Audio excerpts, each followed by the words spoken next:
alternativa que vocês, senadores, têm aí na manga, caso a depoente do dia, Regina Célia, adote a mesma conduta do outro depoente, Carlos Wizard, de permanecer calado, ou como o Francisco Maximiano, que até foi à justiça para não comparecer aqui e colaborar mesmo com a comissão, ele que é o dono da Precisa. A Regina Célia pode repetir, então, um dia o Wizard aqui?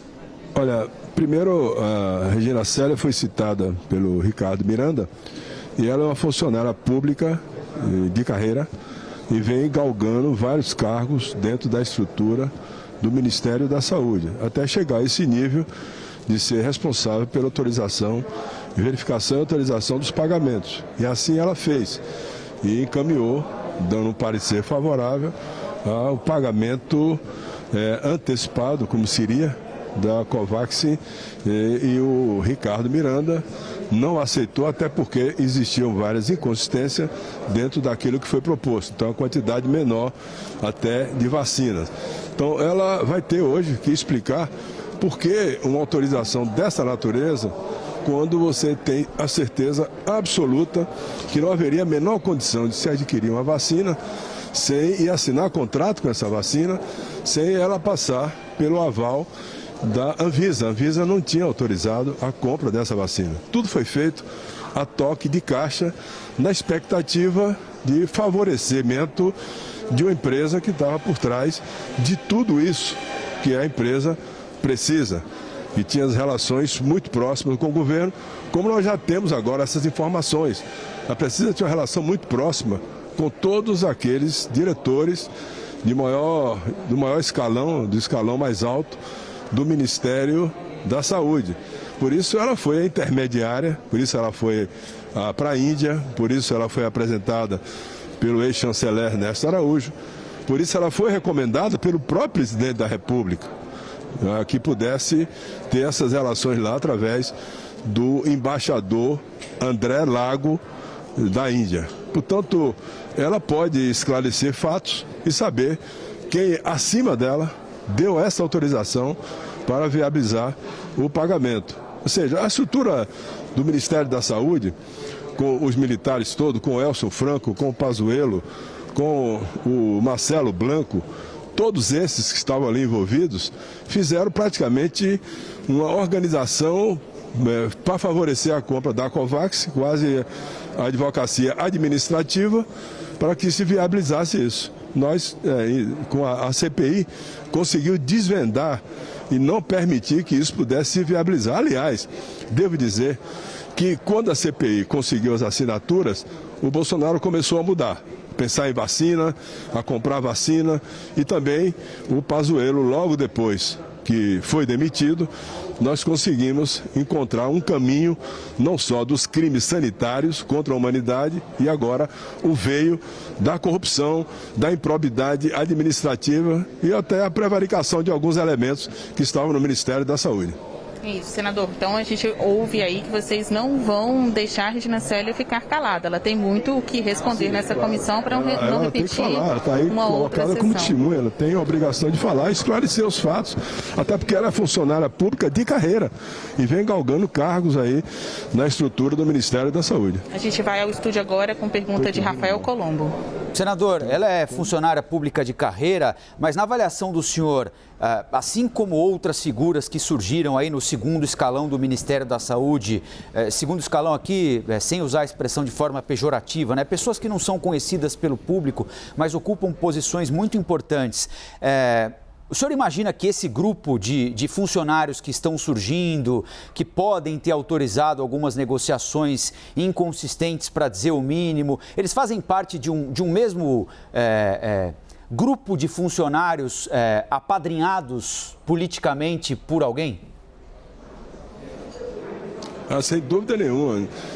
Uma funcionária como a Regina Célia, ela não daria uma decisão dessa natureza sem estar respaldado ou ter conversado com alguém seu superior, um diretor, superintendente de saúde, qualquer um deles que deveria dar essa opinião. Eles, dentro da estrutura de uma organização como o Ministério da Saúde, Essas pessoas se falam todos os dias, todas as horas, por despacho, ou pessoalmente, ou por telefone. Então, era de conhecimento geral dentro do Ministério que havia esse grupo para incentivar a compra da Covax de uma forma de preço mais elevado, rapidamente, sem autorização da Anvisa. É sempre bom lembrar o que o Pazuello falou, que ele queria sair para não pagar pichuleco. Naquele momento, já ali, o presidente da República já deveria ter mandado investigar. Lá atrás devia mandar investigar. Não agora só com a denúncia do Luiz Miranda e do Ricardo Miranda. A investigação deveria ser feita ali. Afinal de contas, era um general do Exército que dizia que saía para não submeter a pagar o pichuleco. Portanto, existia e ficou depois do Pazuello e está agora. Pode ser que ainda existam resquícios ou pessoas que ficaram para continuar esse trabalho do Ministério da Saúde. Foi um trabalho que se prestou a fazer favores ao empresário Maximiano, grandes favores, mas não se prestou a fazer a política de saúde certa. Compra de vacina, orientar o isolamento físico, o uso de máscara, compra de equipamentos, de kit de intubação. Prestou-se para tudo. Foi um tráfico de influência muito grande dentro do Ministério da Saúde. Portanto, nós não temos dúvida que a corrupção, e nós vamos chegar ao caminho de mostrar que houve corrupção e tráfico de influência no Ministério da Saúde. Sobretudo, com essa empresa precisa. Lamento muito que o Supremo Tribunal Federal dê-lhe o direito de ficar em silêncio, porque ele está investigado. A investigação que aconteceu no dia da decisão feita pela Polícia Federal. Porque, sinceramente, dos dados que nós temos e os levantamentos que fizemos, o Maximiano não é só empresário, ele é um shopping de empresas. Ele tem mais de 20, 30 empresas, em parceria, inclusive, uma delas com o Carlos Wizard, que tem relação com ele. Qualquer empresa que vocês precisarem, liga para o Maximiano, que ele tem de farmácia, a venda de todo tipo de coisa, e foi uma empresa criada recentemente, no ano passado, com essa finalidade de trabalhar junto ao governo, buscando vantagens na compra de equipamentos. E ele já tinha aquela passagem anterior, quando pela Global vendeu e não entregou os medicamentos para doenças raras.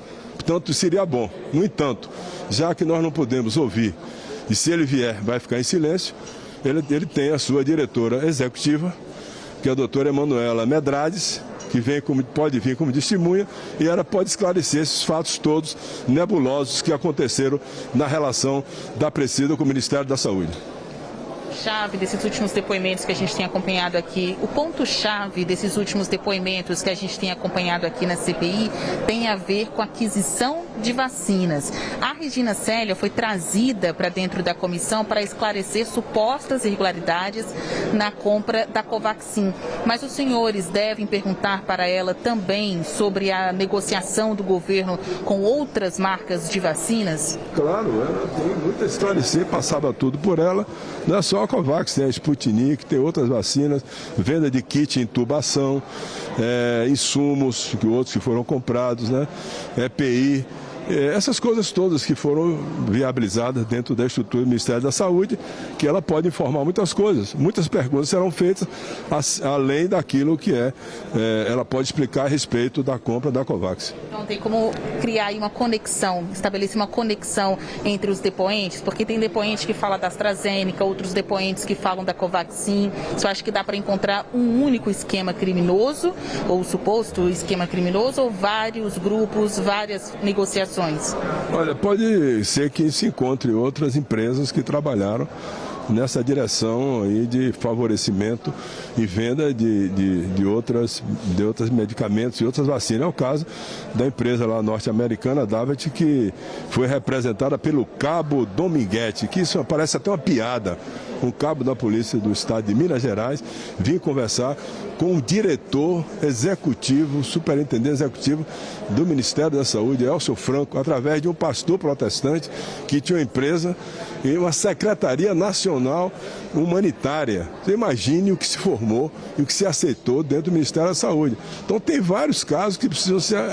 estamos trabalhando em várias frentes, com muito trabalho, com muitas informações, mas eu creio que nós vamos chegar a encontrar uma saída para dizer assim, olha, está comprovado aqui os caminhos que foram tortuosos que foram levados ao Ministério da Saúde a passar a ser um ambiente de tráfico de influência para a compra de medicamentos, inclusive, que não chegariam aqui ao Brasil se fossem efetivados. Colombo. Ô, senador, o senhor falou agora há pouquinho numa outra resposta, quando estava falando sobre aquela autorização para o Francisco Maximiano ficar em silêncio se for depor a CPI, que a CPI estuda a possibilidade de convocar uma executiva da empresa, da Precisa Medicamentos, é isso? O requerimento de convocação da doutora Emanuela Medrado já foi aprovado. Inclusive foi requerimento da minha iniciativa. Ela, diretora executiva, foi ela que tratou diretamente aí com os diretores do Ministério da Saúde.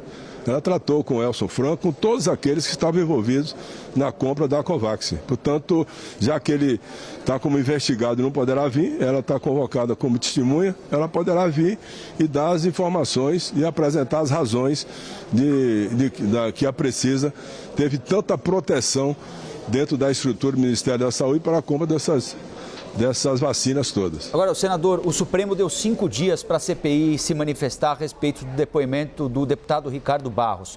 O senhor acha que já daria para ouvi-lo na sexta-feira, depois dos depoimentos dessa semana aqui? Já tem elemento suficiente para ouvir o deputado Ricardo Barros sexta-feira? Acho que sim, nós vamos ter. Ontem nós não tivemos a nossa reunião, porque o avião atrasou e também ontem eu tive que comandar aqui a Comissão de Assuntos Econômicos até tarde para ver nomes que foram indicados pelo governo, Banco Central, foi também para o CAD, CVM, uma série de pessoas. Então nós não tivemos reunião, nós vamos ter talvez uma reunião hoje à noite, o Omar propôs isso à noite, deve avisar os outros senadores, e pode ser que se antecipe. Eu, por exemplo, de ordem pessoal, eu acho que ele pode vir sexta-feira, não vejo dificuldade de que ele possa vir apresentar as suas razões. E depois de apresentar as suas razões é que vamos avaliar. Por exemplo, acho que sem ouvi-lo não há como se fazer, apresentar requerimento de quebra de sigilo, telefone, telemático ou bancário dele. Você acha que há um sentimento de maioria dentro da comissão para que Ricardo Barros seja ouvido ainda nesta semana, sexta-feira? Hoje à noite, vamos ter uma reunião hoje à noite. Terça-feira está marcado hoje à noite essa reunião para ver isso.